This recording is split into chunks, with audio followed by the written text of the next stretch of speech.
Existentialism and Human Development. In this video, I'd like to draw together two principal themes that aren't explicitly conjoined very often: existentialism and human development. In most of my previous videos, I've tried to explain the work of various thinkers in the phenomenological and existential traditions by staying pretty close to their texts and ideas. In this video, I'd like to move in a somewhat looser and more expansive way. My central question will be, how can the philosophy of existentialism help us develop as human beings, both personally and collectively? This question is probably not so much a philosophical question, strictly speaking, but a question that resides at the crossroads of philosophy, psychology, and everyday life.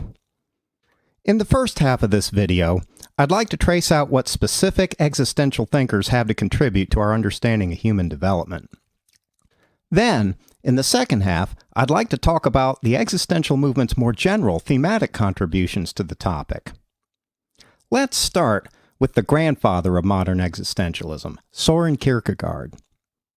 As a Christian theistic existentialist, Kierkegaard is, of course, vitally concerned with drawing the reader ultimately toward experiencing a relationship with God, and toward religious life more generally. However, from his point of view, most of us are simply stuck in obeying the dictates of pleasure and pain, and that's where human development begins for Kierkegaard, in a pattern of existence governed by maximizing our happiness and minimizing our suffering, a way of life that he calls the aesthetic mode of existence. Part of what makes this idea interesting is that Kierkegaard is proposing that human development is only really just beginning at the point that most of us take to be the ultimate destination for our lives, to be happy. For Kierkegaard, the obvious existential reality is that there's a lot more to life than that, which for him would include living an ethical life, and beyond that, a life lived in religious faith and in relation to God. The idea that living according to the dictates of pleasure and pain is only a relatively immature template for our lives is also reflected in Fyodor Dostoevsky's Notes from the Underground, published in Russia a few decades later. Here, Dostoevsky asserts that in order to lay claim to the wider horizon of our human freedom, we need to pass beyond the whole paradigm of blindly obeying the all-too reasonable dictates of pleasure and pain, and instead begin to actualize our most advantageous advantage, which is to be genuinely free human beings. Basically, for Dostoevsky, always trying to optimize our happiness is really little more than a kind of enslavement, a form of roboticism, and a diminishment of the actual existential reality of our lives. What lies beyond that paradigm for Dostoevsky is the more unsettling, but also more exhilarating reality of our human freedom, which includes the sane, reasonable choices we make, but also our crazy, unreasonable choices that bring us misery and destruction. Basically, both sides of the equation are necessary to secure our greatest advantage in life, which is to live as free human beings. In other words, although Kierkegaard and Dostoevsky offer up different visions of what might lie beyond the culturally predominant paradigm of happiness and suffering, they both call us toward moving beyond it and into the wider, wilder terrain of existence. Basically, for both of these existential thinkers, human development points beyond what we usually think is incontestably fundamental to life. They both insist that life is actually far deeper than our typical ideas about it, and that human development moves ultimately in the direction of that greater depth. However, the idea that human development involves moving beyond our world's dominant paradigm actually occurs throughout existential thinking. Let's take a look at a few more existential thinkers. For Friedrich Nietzsche, human development would eventually call us beyond the commonly accepted template of good and evil and into the wider plenum of overcoming, perhaps even to the point of passing beyond all that has defined us historically as human beings and into a new kind of being altogether. Ironically, human development would ultimately call us beyond the human condition altogether. For Nietzsche, this kind of development would occur along many different dimensions. However, probably the most critical area would be that of our values and our habitual ways of perceiving things. As he describes in Thus Spoke Zarathustra, starting from the position of simply bearing the heavy burden of other people's values and perspectives, like a camel, we would eventually move toward rebelling and actively refusing to bear others' burdens, like a lion. This would entail negating society's prevailing moralistic commandments and worldview as a way of making a space for a new kind of freedom. Finally, after attaining that freedom, we would take up the essentially playful task of creating new worldviews, values, and ways of living, like a child, which would involve a transvaluation of values that would take us beyond the currently dominant valuative paradigm of good and evil. This, in turn, would involve learning to revel in the deep creative side of life, where life itself becomes art, which would be tantamount to a profound affirmation of life, which Nietzsche calls amor fati. In the process, we would move past Western culture's unwholesome historical habit of resenting life's pains and inequities, along with our decadent habit of hankering for something better, like a utopian world or a heavenly afterlife. Instead, we would learn to fall madly in love with life as it is. So much so that ultimately we would desire nothing more fervently than a complete and infinite repetition of all the moments of our lives. For Martin Heidegger, human development would call us beyond the usual inauthentic ways we have of living our lives and toward a greater sense of authentic existence. For Heidegger, authenticity is about living toward our ownmost potentiality for being. In other words, it's about glimpsing and living toward our deepest destinies as the unique human beings we are. Note that authenticity here is not what people often assume, simple honesty, or having our actions match what we say. Rather, it's a particular kind of attunement to our possibilities. But of course, our deeper possibilities can't help but change as we enter into them more fully, which sets up human development as an infinite task without any definitive endpoint. For Jean-Paul Sartre, human development would call us beyond our usual habit of disowning our true freedom and responsibility by making excuses for ourselves, and toward a deeper sense of our freedom, our existence, and our engagement with the larger world. For Sartre, we live our lives mostly out of bad faith, which is a common human tendency to disown the fundamental freedom and responsibility that are inherent to our existential condition. Bad faith usually takes the form of believing that we have to be a certain way, and making excuses for why we couldn't do otherwise. More positively, human development would then take the form of owning our choices in life, including things like our attitudes, preferences, feelings, values, ideologies, and even our personalities, all of which are integral to the meaning and quality of life as we experience it. And then, on that basis, development would involve creating a life and a meaning for life that are much like a work of art, without preordained instructions or essences to be fulfilled in a more or less mechanical way. For Simone de Beauvoir, human development would take the form of our participating in a fundamental ethic that involves what she calls the practice of freedom, which involves amplifying and deepening our sense of both personal and collective freedom with a profound recognition of the existential freedom of others in that project. It would involve moving past the ways that we simply refuse to recognize our freedom, to ways that we recognize our freedom but misuse it, and ultimately to living out what she calls genuine freedom, which would involve both excitement and passion, but also a deep and abiding recognition of the freedom of others. For Martin Buber, human development would call us beyond our distant, objectifying pattern of life into a more intimate and relational one. From Buber's perspective, psychological development would involve cultivating a deeper capacity for I-thou moments. An I-thou moment is an experience of meeting and affirming another being in a deep and mutual way, rather than in our usual distant, objectifying I-it way. Human development would then have to do with moving toward having these moments more often and more profoundly, and thereby increasing the quality of our ongoing encounter with the world. Okay, now that we've traced through some of the contributions that specific existential thinkers can make toward advancing a more radical understanding of human development, let's turn our attention to the existential movement more generally. Although existential thinkers are a diverse and disparate lot, it's still possible to trace out rough and approximate motifs that run through their work. One of these motifs, located especially in the work of Nietzsche and Sartre, would be the idea that human existence is ultimately a creative, artistic affair.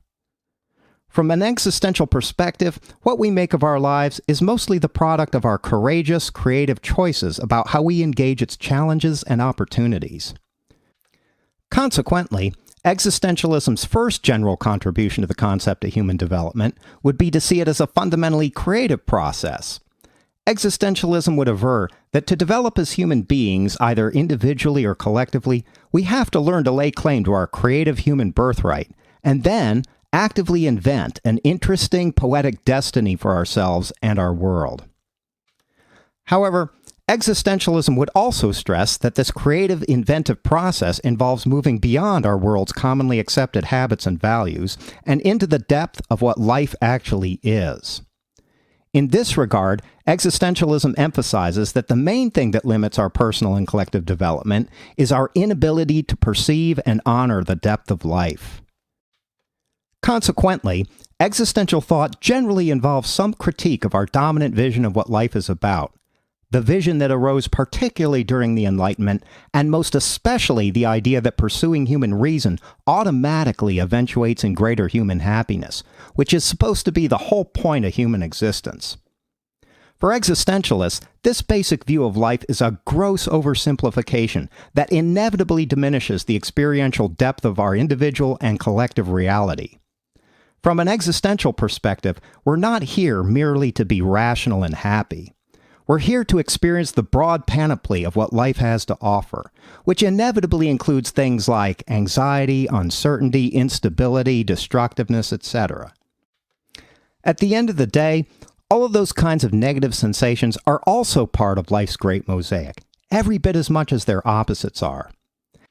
And what the human adventure is about is experiencing and appreciating that broad mosaic in all of its terror and angst, as well as in all of its wonder and enchantment. Human development, then, is about amplifying and broadening our capacity to experience all of that, rather than in trying to narrow our experience down to the nicest parts. But it turns out that this is a fairly revolutionary idea with respect to the question of human development. That's because when we conceive of human development, it's usually in terms of affirming only a portion of what life is, typically the parts that we're more comfortable with, and at the same time diminishing the parts of life that we find repellent somehow. Perhaps part of this tendency is due to the nature of the concept of development itself, which suggests a kind of progressive movement that doesn't easily admit life's inevitable contrary or retrograde dynamics. But existential thinkers tend to emphasize exactly those darker, more difficult dimensions, things like anxiety, nothingness, irrationality, despair, and death. That's because, like psychoanalytic thinkers, existentialists have realized that our resistance to embracing and honoring life's more difficult side, the side that we'd much rather repress or eliminate, is exactly what's limiting and enslaving us. Consequently, existential thinking usually indicates that our already existing values and desires, our longings to inhabit a happier, nicer, more utopian world, for instance, are exactly what we need to get past. Those kinds of values and habits aren't so much markers of real human development as they are impediments to it. In other words, our current predominant way of viewing human development is ironically exactly what's inhibiting human development and what's keeping humanity in the same time-worn rut of seeking only superficial alterations to the main ruling pattern of our lives. In contrast, existentialism sees human development in radical rather than superficial terms. In other words, in terms of how we actually experience existence itself. In this regard, existential thinking is very much a holistic way of viewing human development. That is, it seeks to recognize and honor the entire holistic totality of what we are, and to see human development in exactly those terms. Existential thinking isn't content merely to affirm the easy or nice parts of our lives by coding human development mainly in terms of moving toward those positive parts. Our pain, our destructiveness, our insecurities, our regressive tendencies, and our irrational impulses and desires are also integral to what we are, and are hence part of our larger developmental processes. But existentialism's insistence on seeing human development in holistic terms is also noteworthy because holism is probably the central life lesson that humanity is currently struggling to absorb. Think about it. Aren't practically all of our biggest problems and challenges rooted in our inability to relate well to ourselves, to each other, and to the world more generally? For instance, would we really be so quick to consume our planet's wealth and beauty if we could feel the world breathing as we ourselves are drawing breath? Would we be so quick to annihilate other species if we could feel their well-being as an expression of our own, and vice versa? How easy would it be for us to oppress and torment other human beings if we could really feel ourselves suffering right alongside them? And what of our self-destructive habits? How well would we treat ourselves if we were able to fathom the fact that each one of us is a unique, unduplicatable participant in the unfolding of the cosmos? If we could really feel that we're marking the universe indelibly for all time with each of our thoughts and actions? However, from an existential perspective, the paradox of human development is that the only real way to achieve a holistic relation to life is to be willing to live through all that seems antithetical to it, which is itself an expression of holism. In other words, achieving a holistic relation to life isn't so much a matter of impatiently trying to diminish or erase the parts of ourselves and our world that we find unpleasant. It's more a matter of being patiently true to what we are, with all of our faults and imperfections intact. In this regard, existentialism also reflects a theme that runs through many forms of meditative practice. As the great humanistic psychologist Carl Rogers once put it, "When I accept myself as I am, then I change." We cannot move away from what we are until we thoroughly accept what we are.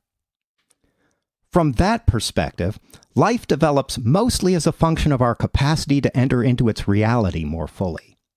That is, existential thinking suggests that human development moves in the direction of our coming to grips with the existential reality we're inhabiting, rather than in trying to deflect ourselves even further away from it. Basically, human development isn't so much about trying to get somewhere else. It's about being where we already are more fully. From that perspective, our paradoxical challenge is to let go of our usual paradigm of trying to force our world to change according to our demands and desires, and instead adopt a very different paradigm for change, one that centers around allowing our world's destiny to unfold more naturally and more organically, as a function of our dwelling at length with what is real, by acknowledging and honoring even what seems intolerable about life. Of course, the fact that we're usually in an impatient rush to change our lives and our world is also perfectly understandable from an existential perspective. After all, life hurts us in so many ways. And moreover, the temptation to see things in partial, non-holistic ways is itself part of the larger holistic totality we're inhabiting. But existential thinking suggests that the greater good in our lives, both individually and socially, evolves mostly out of our willingness to be in deep, patient contact with what life actually is, even when it's not what we think we want. As Albert Camus once famously put it, "Seeking what is true is not seeking what is desirable." But probably more than anything else, taking this as a direction for our lives requires a kind of faith. A basic faith in what we are and what the world is, as well as in how they unfold and develop over time. It takes faith to allow ourselves to be what we are, to allow existence to be what it is, and to allow change to follow naturally from that. And perhaps, in the final analysis, seeing human development and even life more generally with that kind of faith is exactly what existentialism's deep message for our world is.